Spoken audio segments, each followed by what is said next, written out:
Some might call it just a job, but they don't feel the weight of it.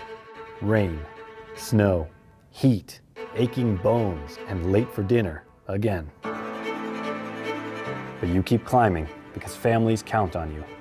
Homes stand because of you. And that's why we built Peak Performance, the playbook for progress. Real numbers, real insights, from real contractors like you. Scan the code, it's completely free, because it's more than just a job. All record deals are bad. All record deals are bad. Just the spoiler alert, they're all bad. Yeah, that was me. Can I have some pickles with that, please? And he looked at me and goes, what happened? But it's different. You're building, like you're not traveling for attention. Your surroundings are different. It wasn't hard. And I really thought it would be. Because that was my identity. I was always Kevin with 7 channels, Kevin from The Vanish. It's a low barrier entry. Everybody can become a roofer. Freedom to start a business. I love all of that. And that was a real reality check moment, for me.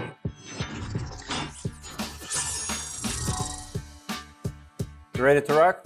I'm ready to rock. First question, how was the workout this morning? What was your favorite part? The favorite part was after, when it was over, that was probably my favorite part. But it was a great workout. I think probably the farmer carries were probably my favorite part, even though our forearms were on fire. You really enjoy the cold plunge, and you don't do that. I don't. How did it feel? Felt fantastic. Yeah, energized. I'm going to start making this a usual part of my routine. So, absolutely. Yeah, your property here is incredible. Thank you. It's absolutely incredible. Thank you. So you're the rock star. Let's start there with your music career and all the way to construction career. Absolutely. So I grew up in the construction industry. My dad and uncles and grandfather were all in construction, and framers, fence builders, carpentry, roofing. So I grew up in the summers, roofing with my family in construction. In '99, the band that I was in, now we signed a really bad record deal. Of course, all record deals are bad. All record deals are bad. Just the spoiler alert, they're all bad. We signed an exceptionally bad record deal. However, the manager that we had signed up with at the time managed a band called Creed. And if you remember back in 2000, 25, 26 years ago, they were a huge, huge band. So we started touring, and we toured all over the US, intercontinentally. And at the same time the record was out, you had Napster, digital downloading was just starting to happen.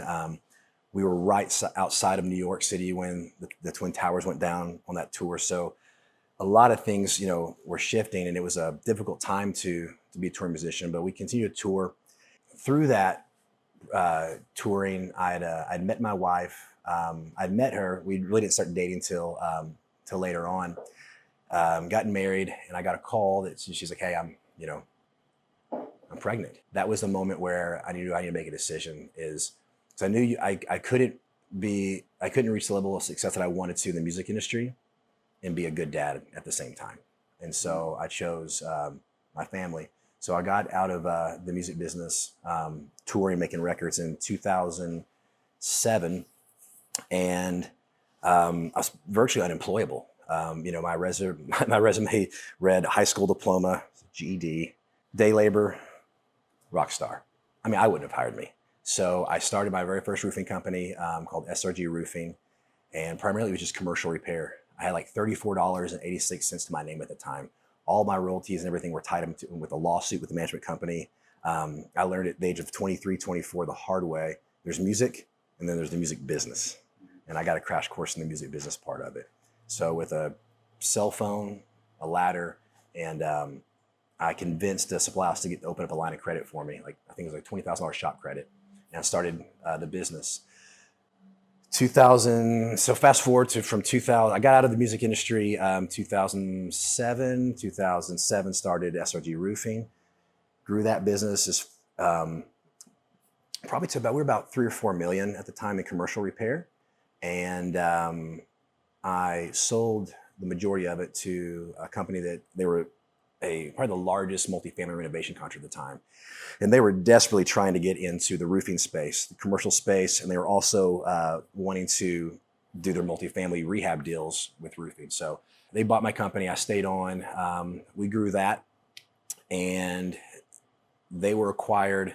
I exited in 2019, and started Invictus in 2019, right after. So that's where we're at. Before we go in the roofing space, I have one question about your past, because I feel like some people need to hear this.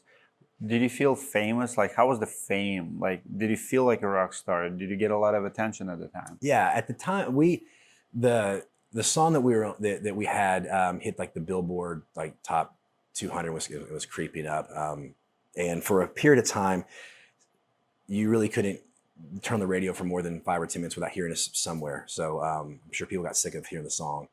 But yeah, it was. What was the song? The song was called "Breathe." It was by the band called 7 Channels. You wrote it? Yeah. Wrote about a family member that passed away in a car accident that summer, and I was trying to process it. It was the day of the funeral. It wasn't really supposed to be a song. That was how I could kind of deal with it, and it wasn't supposed to go on the record. It was like the last 3-4 days of the session we were recording the record, and I was just in the corner, just kind of playing and just kind of humming along and just going through this. And Skid Mills, who produced the record, and he'd worked with like White Zombie and a bunch of other different bands at the time, and so he turned in and said, "What's that?" I said, "It's just a tune." He goes, "That's the song." So we made the record. It was, I don't know if I ever felt famous. I will tell you a story that was interesting is, after I got out of the record industry and still dealing with, issues with the management company and the label, again, I had to make money quickly. So I was roofing. I was covered in tar, and I went to a Subway for lunch. And the kid was probably 15 or 16 years old, and he kept looking at me. And he goes, "Are you Kevin from 7 Channels?" Wow.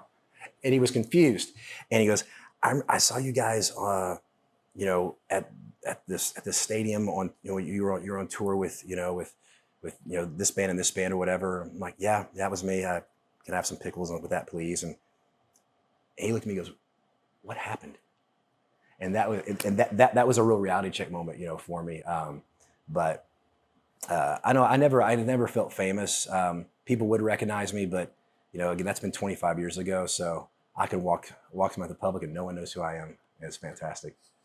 Do you feel like, did you make a decision to choose your family when you were at peak or at the lowest? Because there's so many people have to make the decision today in the social media world, TikTokers, Instagrammers, they feel famous and they choose this life over getting married, committing to a relationship. Yeah, that's a great question. No one's ever asked me that before. It was at the peak. It was a peak. It was absolutely at the peak. It was hard? It wasn't hard. And I really thought it would be. Because that was my identity. I was always Kevin with 7 Channels, Kevin from The Vanished. That was my identity since I was 15 years old. That's all I wanted to do. And I thought I was going to wake up the next day with just an identity crisis. But it really wasn't. There was time I couldn't really go to concerts for a while because it kind of brought back those like I missed that. But yeah, for me is I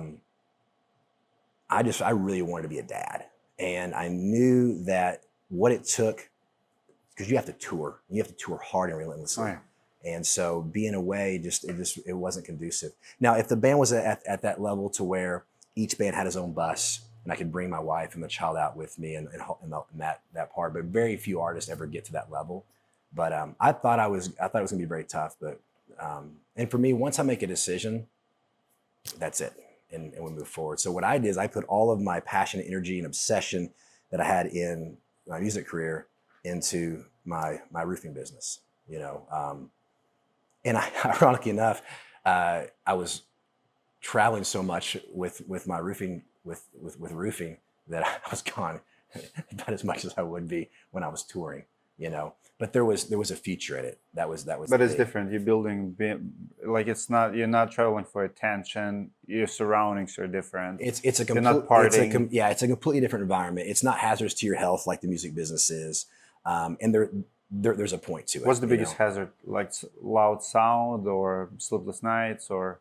I think all of the above. I think it really depends on. So if you have if you have a vice, then when you're out on the road in that environment, that vice is going to, that demon is going You to. have to have something. Absolutely. Drugs, alcohol. Yeah, it's a part. It's definitely kind of a part of that. I mean, I have tendonitis in my right ear thanks to the guitar player. So I have 34% hearing left in this ear. Wow. I should be wearing a hearing aid, but I just don't. I think the hazardous part is just you're isolated from your family.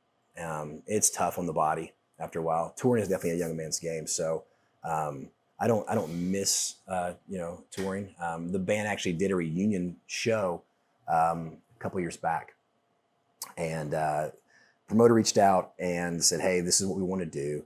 We want to put this record out on vinyl." And that record had recording rights with the label. They weren't wanting to release it. So I said, "Hey, we have an independent release. You can put it on vinyl, push out with one condition is all proceeds go to this nonprofit that I support." It then came back to deal. However, would you do a reunion show to promote the release of it? And I'm thinking, absolutely no way. I don't want to do that. No one wants to see a 47, 46-year-old guy up there, on stage. I don't know if I could even sing again.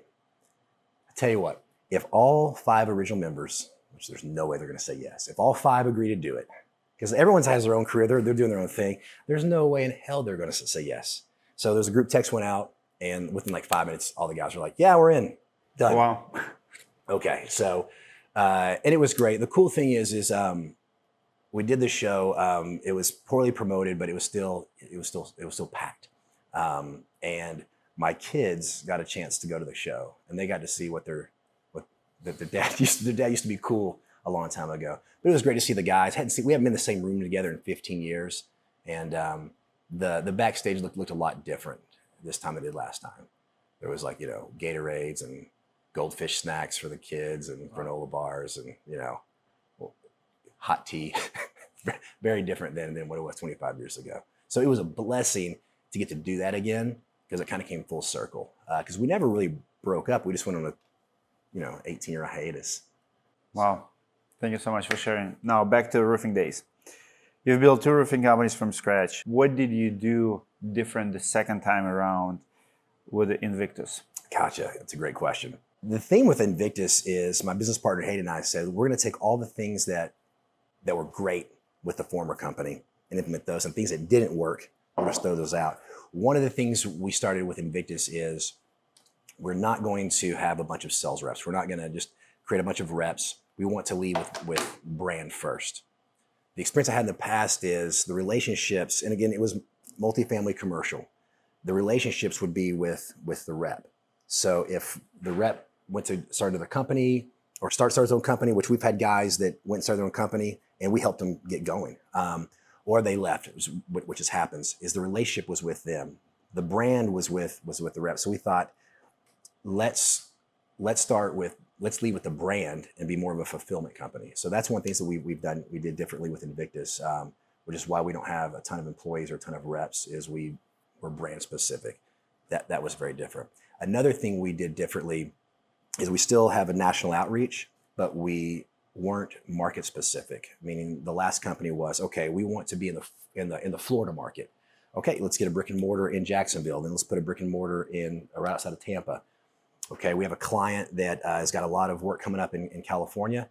Let's put a brick and mortar in California. And I've made some good business decisions and some bad business decisions. Opening up a brick and mortar in California definitely falls in the bad business decision category. What went wrong there? Yeah, so this time around, we were account specific. So if the client needed us in Oregon or California, we'd procure the license and send the crew there. So we were able to keep operations streamlined, overhead way down, and still service the customer. So I learned that the hard way is you don't have to have this massive overhead and this massive operation through 5 different offices throughout the country to service on a national basis. So we went account specific versus market specific. That was probably the biggest difference. Love it. Have you tripled in size year over year since you started? Like I think I read or found something that. Yeah, so it was, again, I mean, growth was fast. Obviously, our first full year was in 20, right when COVID hit, was when we opened the doors. And then we've scaled. So it was, you got $1.5 million the first year, then 3 million, 6 million. What's the hardest 8.5. about scaling so fast? For us, it was really making sure that the processes were repeatable to scale that. Train of the project managers, but we had done it before, so we knew some of the hurdles to avoid. Cash flow at the very beginning was always a challenge, but I would say the biggest challenge was simply just making sure that we were having the right team, the right person, the right seat on the right bus. And again, there's a lot of travel involved with what we do. We don't have employees and teammates that are in different markets. They're all from Dallas, and they all deploy out. But yeah, the growth has been pretty steady year over year. What would you say harder, starting over or scaling fast? Running 5 different locations and managing it versus starting over? I think starting over was the hardest. Yeah, I think starting over was the hardest. It was mainly because anyone that's done this for a while, you have some scars, and in the back of your mind, you're like, oh, I remember this. It's like in the fighting. Once you've been knocked down, you're waiting for that knockdown again. Yeah, you know what that feels like, and you're anticipating like, okay, that. If you've never been knocked down, you think think about Mike Tyson or like all the big boxers. Yeah. They fight, but towards the end of their career, one time you're down, and now you're afraid of being punched again. In boxing, we call it glove shy. Glove shy. Yeah, it's where you remember what that feels like, and so I think for me is because I did some consulting for a few months before Invictus like fully launched. The attorneys were still working some things out, and so I had to kind of keep my head down. And I knew if I didn't start within the next couple months, I wasn't going to get back to it again, simply because I knew what that felt like. So I think starting over, it's exciting when it's fresh again, but it was literally, we went from this company to like sign the separation papers to let's get after it. Scaling wasn't as challenging as I think you're starting over, and it was all mental. It was like, do I want to lift this weight again?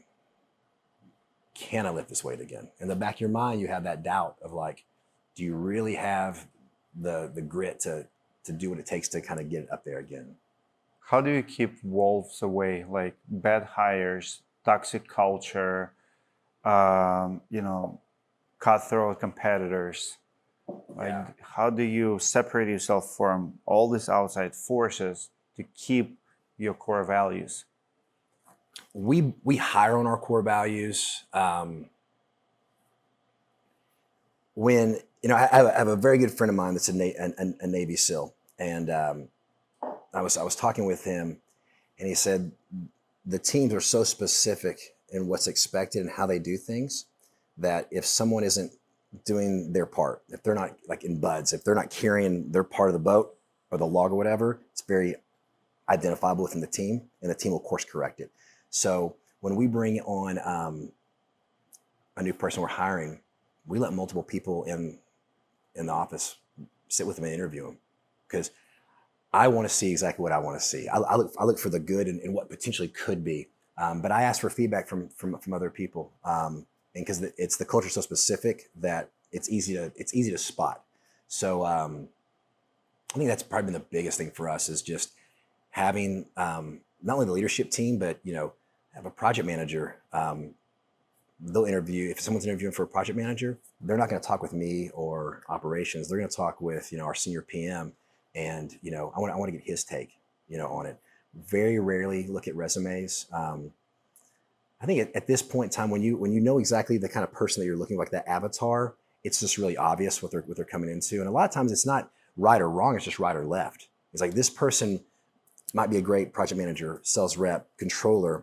However, they're not going to fit in with this particular, culture. So the biggest mistakes and challenges I've made was just hiring, because when you hire wrong, it costs you so much more than what you really think it does. So let's talk about industry trends. You worked in both Texas and California. What's the biggest difference between both markets?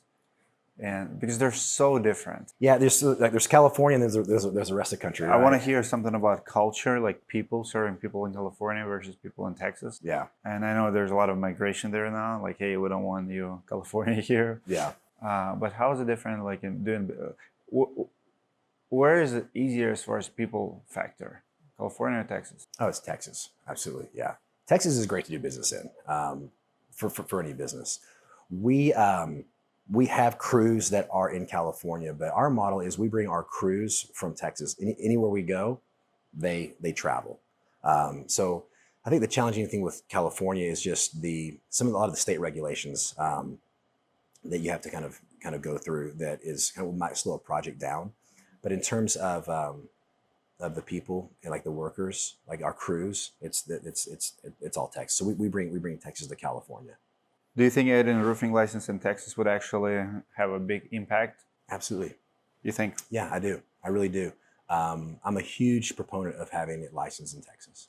Should it be closer to California or less regulated? Because California is like another extreme. Yeah, I don't think it should be as extreme as California. Can you describe perfect license for you? Because it's a big talk in Texas right now. You know, I don't know if I could describe what the perfect license would be.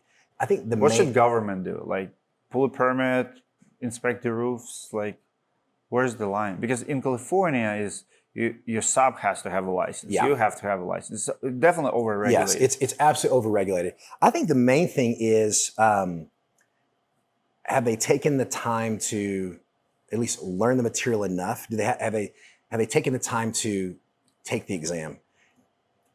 Do they have the correct insurance? You know, there's certain compliance things. So I think if anything else, what it does is it's good for the industry because it narrows the playing field a bit. But it's also good for the customer is, you know, again, we got work from California clients. How we even got into California, they were referred to from a friend of ours that was a contractor out in California. Says, hey, we have a roof in San Antonio, Texas, huge commercial roof. Can you go to Texas and do it? He's like, I can't go to Texas and do it. But be very careful who you hire in Texas because there's no licensing, so you don't know what you're necessarily getting. They can promote one way. You should call Invictus. And that was how they qualify it. I think it does a couple of things. I think it narrows a playing field, lets everyone that's, you know, we all have this virtually the same overhead. We all carry the right insurance. We all have the right training in place. But if anything else, I think it also brings a little bit of validity to the industry. Because in Texas, I mean, you throw a mat on the side of your truck. A lot of times they don't even have trucks. They just show up in Ubers and in the whole bit. And it dilutes the industry. So you're guilty by association without the licensing. Do you think permitting kills businesses? I don't think so. Maybe bad ones. Yeah, maybe bad ones. Yeah, and again, I think it comes down to, you know, and I think what's going to happen with what's happening with the industry with insurance. You know, moving it's the days of hey, whatever insurance company pays, you know, let's move forward. And they buy it and move forward. Contractors are now having to learn how to sell on value versus on how many doors you can knock, the fastest you can knock. And I think that's kind of a cleansing phase. You know, everyone's wearing shorts until the tide kind of comes down and then you kind of see. So I think it's going to kind of course correct, especially in the Texas market. There's a lot of bad actors that are probably going to tap out. And I think the licensing will just kind of narrow that a bit too. Here's one thought that I have, and I don't want to be a hypocrite here because I started my company with like $2,000 to my name when I started Stormgroup Roofing. But do you agree that financial stability of the person who offer contracting is one of the key factors to look at? And I remember back in Georgia and Atlanta, like to be a GC, you have to have, I don't know, like $50,000 in the account. I think, and I want my audience, guys, comment below if you think it's a good idea that contractors should have, like, let's say $25,000 to his name. So, you know, if that's a minimum requirement, that tells me that you can save up, you can do a lot of small jobs. Because if you put, like, let's say $25,000 to $50,000, it doesn't have to be hundreds, but if you don't have $50,000 and you offer, let's say, roofing services in Minnesota, you know, if you make one mistake, can you do that job twice?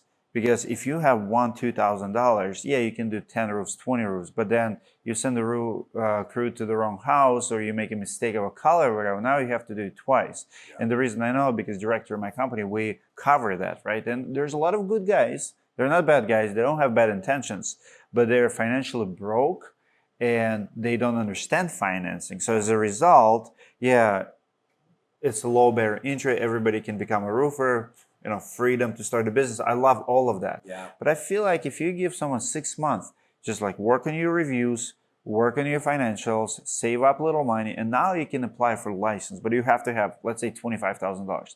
I think that will be great separator from good and disciplined to financial idiots who don't understand books, or I don't know. For me, that's the thing. Guys, comment below if you think it's a good idea, or I'm just curious. I agree with it, but like you, at the same time, if that was in place, I don't know, I couldn't have started. I mean, I was broke, when I first started. But maybe we could do side gigs. Maybe you're not licensed. You can do repairs. You can go work for someone. Yeah. But at least, because think about it, let's say it's $20,000, right? How long will it take you to do $20,000 in the trades?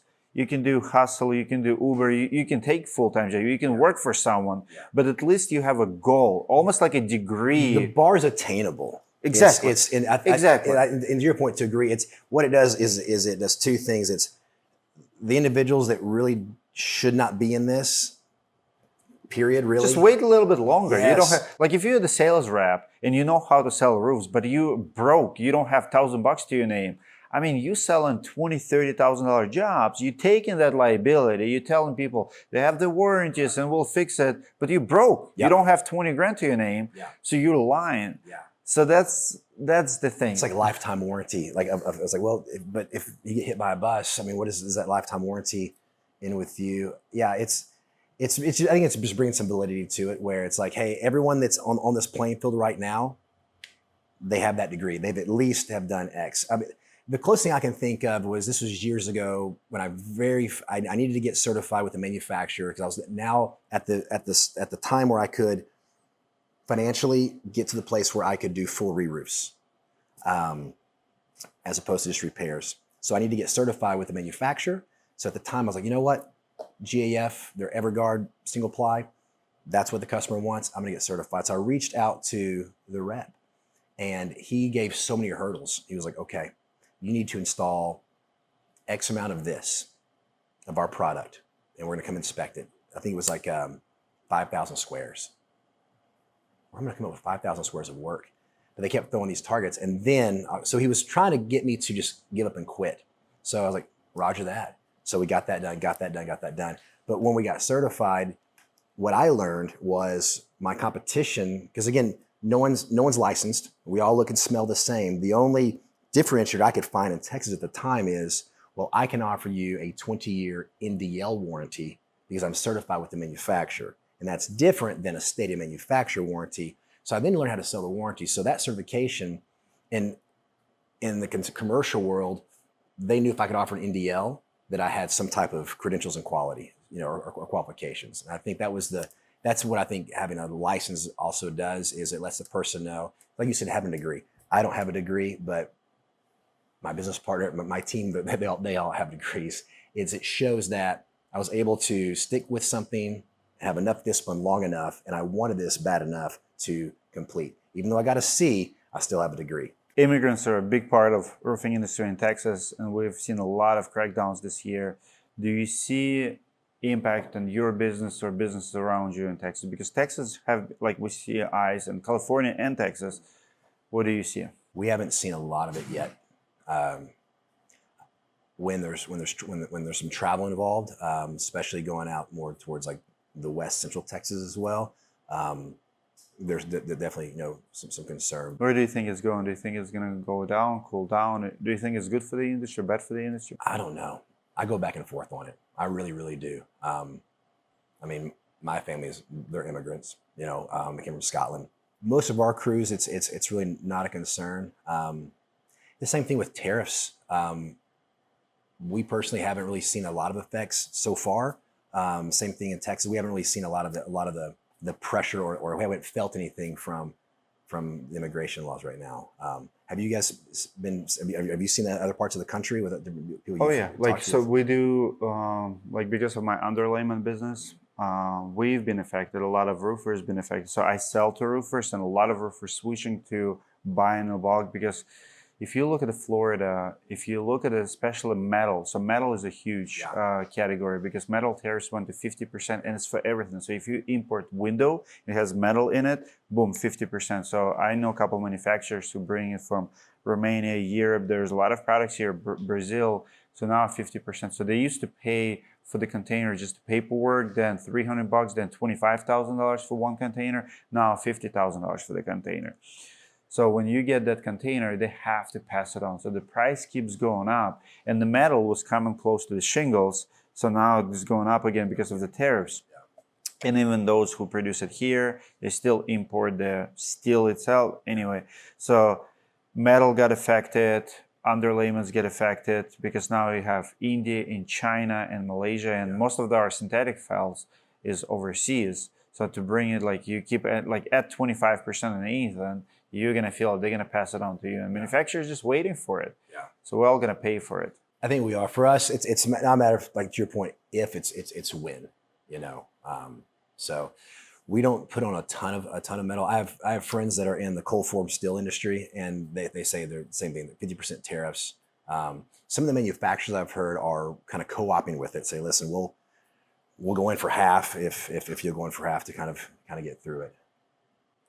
My last question on industry talk is, your dad, your uncle, like everybody was in trades. You went become rock star, right? How do we teach our kids not to be rock stars on TikTok and YouTube? My kids want to be like, my 10-year-old Max says like, Dad, I want to be a YouTuber, right? Of course, all kids want to be YouTubers. Nobody wants to do this, but this is sexy. This is where the money is. Yeah. This is the future. AI and technology cannot replace trades. Like, you know, toilet's gonna leak and needs to be replaced. Houses need to be built. So the money is in construction. And I feel like because of the shortage of labor, you know, the price will be high. Like you can make decent money hanging drywall and installing floors because nobody wants to do it. Yeah. But how do we motivate next generation to do it? I tell like my son, he's 11. And he was like, Dad, did we get this because of your record sales? Like, oh, no. Like, this is from putting on roofs. This is what it is. Our generation, right? We were told you get that college degree, that white collar office job, that's the path. Lawyer, doctor, accountant, finance advisor, that's the path. And especially when you're 16, 17 years old and you're just sweating your ass off, swinging a hammer, tearing coal tar pitch off, that office job looks pretty good. But I read something a couple weeks back that said, I don't know if this is, a correct statistic, but they said almost 40% less college enrollment. It's going over into learning to trades.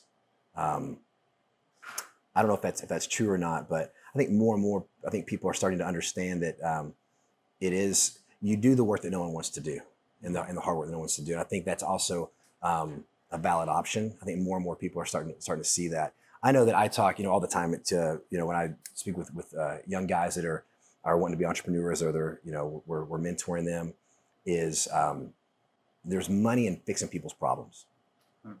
Whatever that is. I personally don't see robots installing roofs for us. I don't see robots being able to crawl up an attic access to install a plenum. They can make it, but time the PVC and things of that nature. I think I saw a video of it was a robot installing shingles. It was going to go on a 112 pitch. Sure, that worked out, but if you put it on a 212, but regardless of any industry, people are always, to your point, buildings are always going to get wrecked. Buildings are always going to need to be built. Things are always going to need to be repaired and remodeled.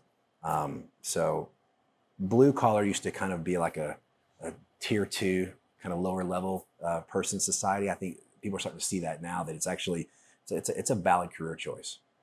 I love what you said there. You said that go where like, do what nobody else wants to do, and there's demand. When there's demand and less supply, the price is going to go up. Exactly. But it's also true in trades, like in the roofing industry.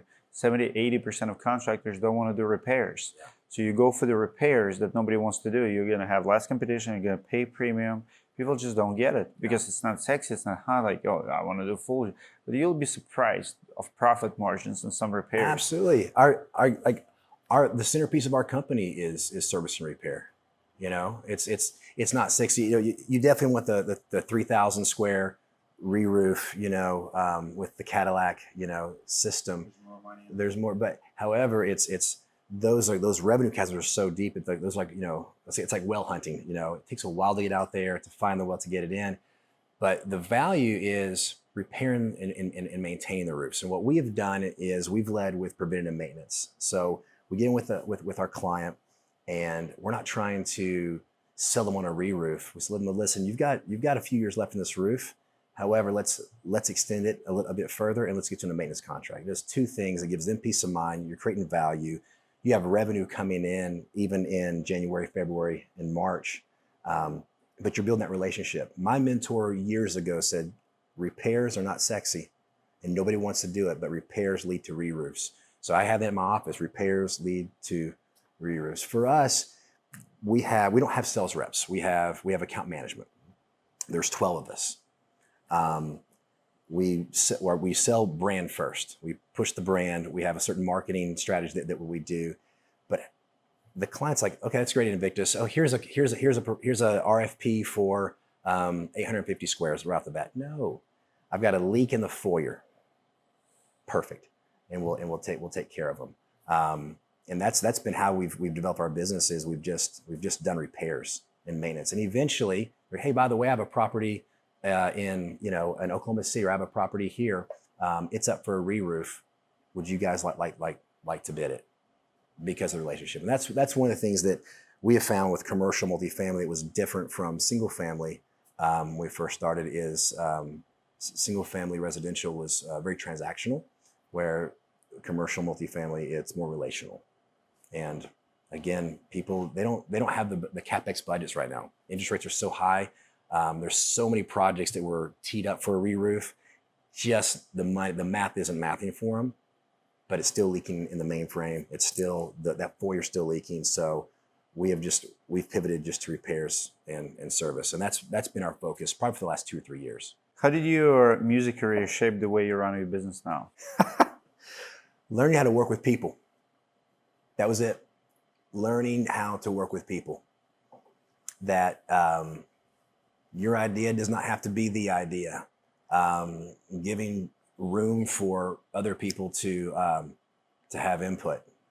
Also understanding that it's not always going to go the way you envisioned it to go. That record's not going to come out the way you maybe envisioned to go. There's things that are out of your control. So for how that translated with the roof industry is, I knew how to install roofs. I knew how to put roofs on. I think what the music industry or the music business taught me that translated into the roofing business, I think with any other business, is it taught me how to just work with other people and how to communicate with other people. You mentioned that massive lawsuit. What did that lawsuit with your management company taught you about the business? What impact did it for the rest of your life, probably? Yeah, it did. Again, when you sign these contracts, what I learned is make sure that the individuals that are watching your finance, that they're part of your team and not part of someone else's team. And I think again that's with a lot of construction roofing businesses is they put a lot of emphasis on sales and business development, operations and production. But that third leg of that stool is finance, and it's kind of like, let's find someone good enough. Can you do QuickBooks? Sort of. Perfect. You're our finance manager or whatever. The mistake I made is, and again, I'm 22, 23 years old at the time. We have a record deal, and they're going to put us in a bus, and we're going to be it's fantastic. I'm signing, you're signing, we're all signing. I wasn't watching the business. I wasn't paying attention to that. And that was just as important as making sure that you're putting on a good record, making sure that you're putting on the best shows you could on tour. And so when I got into my first businesses, you have that sting, and you're like, okay, who's the CPA? What are they about? What does that look like? When anyone that's involved in our finance, in the leadership team, they have equity in the business. They have skin in the game. I put as much emphasis on finance management and understanding, because you don't know what you don't know. I didn't understand finance, so I really need to understand it.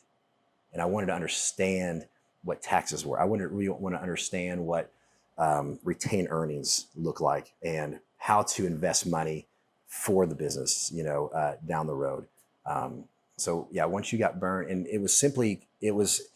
what happened could have simply been avoided if we were just paying attention. You sell these records and you look back, you're like, where did it all go? Oh, that's where it went. So looking back, I wasn't mad at them, that you're just wolves being wolves, right? Snakes being snakes. I learned a valuable lesson is I wasn't paying attention to that piece of it. So I encourage anybody that's, starting to scale their business is, I think of your company's like a team. Your offense, defense, and special teams. Your offense is your sales and business development. This is my take.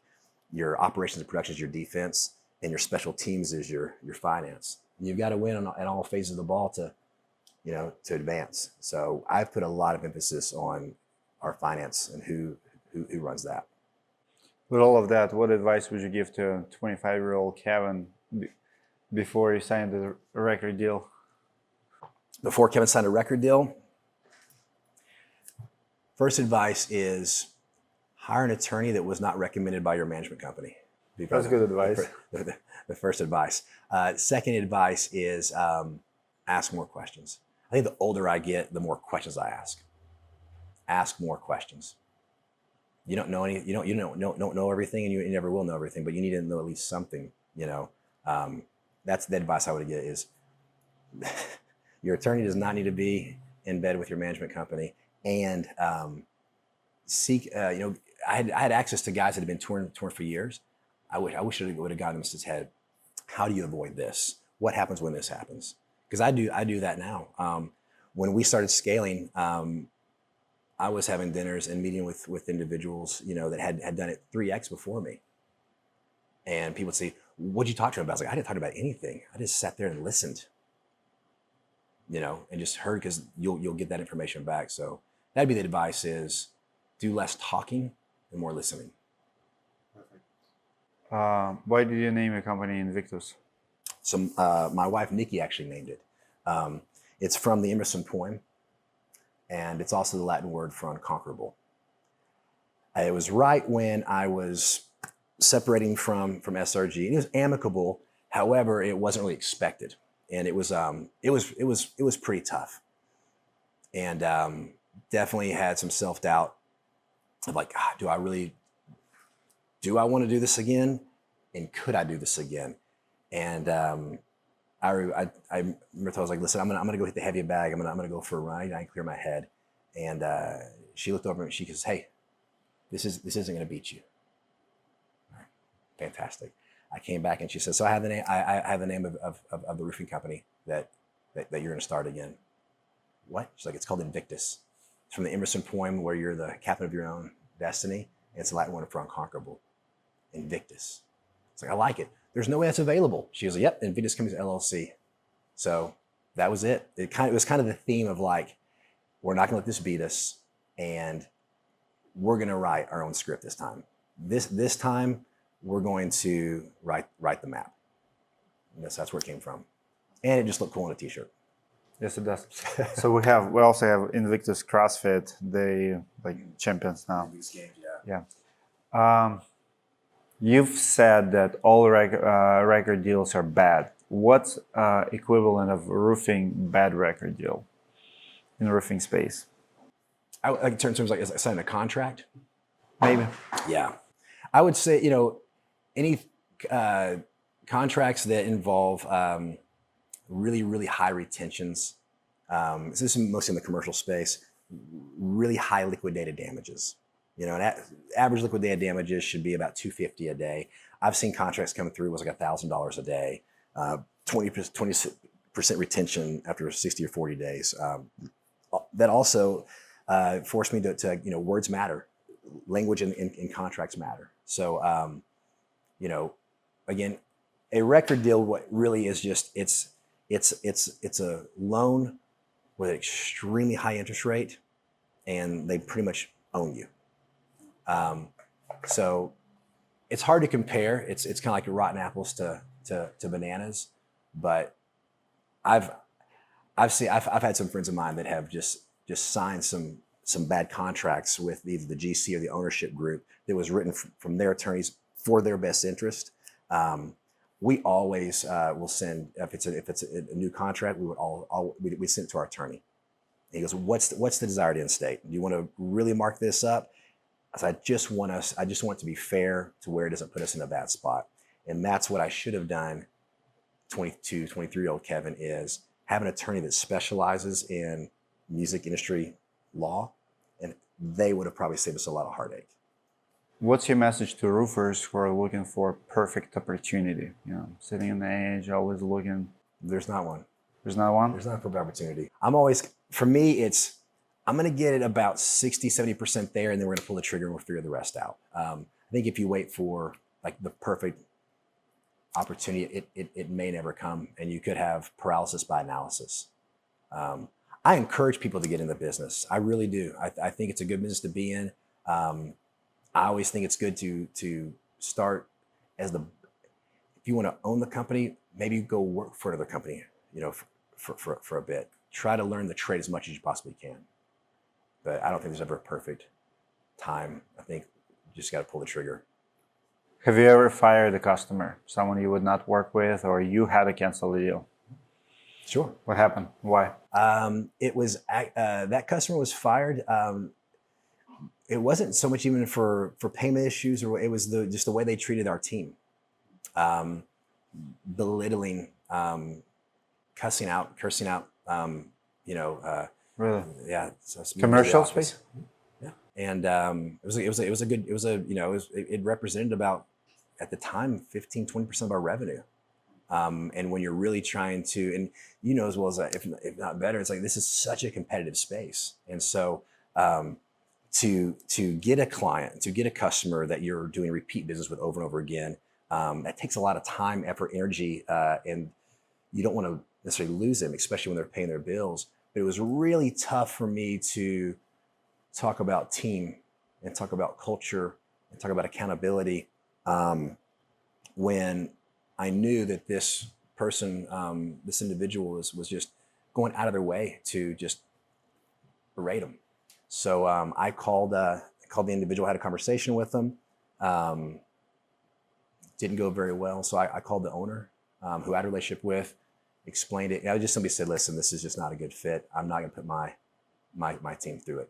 So we broke up. You chose your team over revenue. Absolutely. When that happened, the interesting thing is we didn't make a big announcement like, guess what Kevin did? He went in there and took care of the bully. It was done. We zeroed out any invoices, cleared, quick message saying that we are no longer working with X, and that was it. And everyone understood why. I think that was a time, and I'm so glad you brought that up. That was when the culture became real and not just words cute on a words wall. on a wall. I think that's what's like, okay, so we're in the blood and mud. This is real. And so from that, we started kind of having like our avatar. What does the perfect avatar for what our client looks like? Not everyone's gonna be perfect, but one thing we're not gonna tolerate is abuse, just for the sake of just being a bully. So, and then we saved bandwidth. The other thing I realized is it's like a bad relationship. It's like we were spending 80% of our time and effort and bandwidth on like 20% of our revenue. Once we broke up with that client, we had more time and bandwidth, and we were able to take care of and grow the other clients that they didn't call in and yell at the people at the office. One thing that you learned, or something that you learned on the tour van that every contractor should know. One thing I learned, like when I was on a tour bus, every contractor should know. Maybe how can control yourself after hours. Yeah, you know, Those vices. well, it's literally it's so funny. I haven't actually thought about being on that bus. So when you said that, it brought me back to it. Your crew travels with you. Your techs, your sound engineers, your tour manager, sound engineer. And they got to be on point, you know, because they're doing a lot of heavy lifting. And when you're you know, out of control, and you're just acting like a crazy person, And this fly. and yeah, he's intentional, isn't he? Then your crew's gonna follow right with you. So the other contractors is when you go to like these shows or these conferences, to each their own, but it just turns into this big brouhaha fest, this big party. I see a lot of these leaders just completely lose self-control. Well, your team's going to follow that along. I think the biggest thing is if the band takes care of business and treats it like, hey, we're here to have a good time, but we also have got 16 weeks of this grind. We're not going to act like idiots. We're going to, you know, we're going to stay the course and get it done. I think that's probably the biggest translation is your team is going to rise to the level as well. The other thing is you're having a bad moment, having a bad day. You're having an up moment, you're having a great day. Stay steady. Because everyone's going to ride that roller coaster, that emotional roller coaster with you.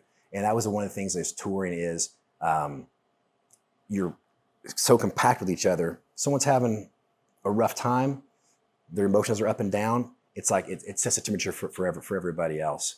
So going back, it's if you can just you get the best news ever, you get the worst news ever. It's like a duck. You might be pedaling like crazy underneath, but just stay steady. I think that's the biggest thing is we survived that 2.5 year tour because eventually a couple of us were like, we're just going to stay steady. We're not going to let our emotions get high when this sells out or this happens. We're also not going to, you know, throw TVs through hotel windows, allegedly, maybe, because this happened. Just stay steady. Same thing when a contractor walks in his office or they're at an event with his team around or whatever. Just you gotta be the thermostat. Thermostat. Not Love the it. thermometer. That's deep. Comment below what you guys think about the episode. I'll see you in the next video. Thank you so much, Kevin, for flying in. Thanks, brother.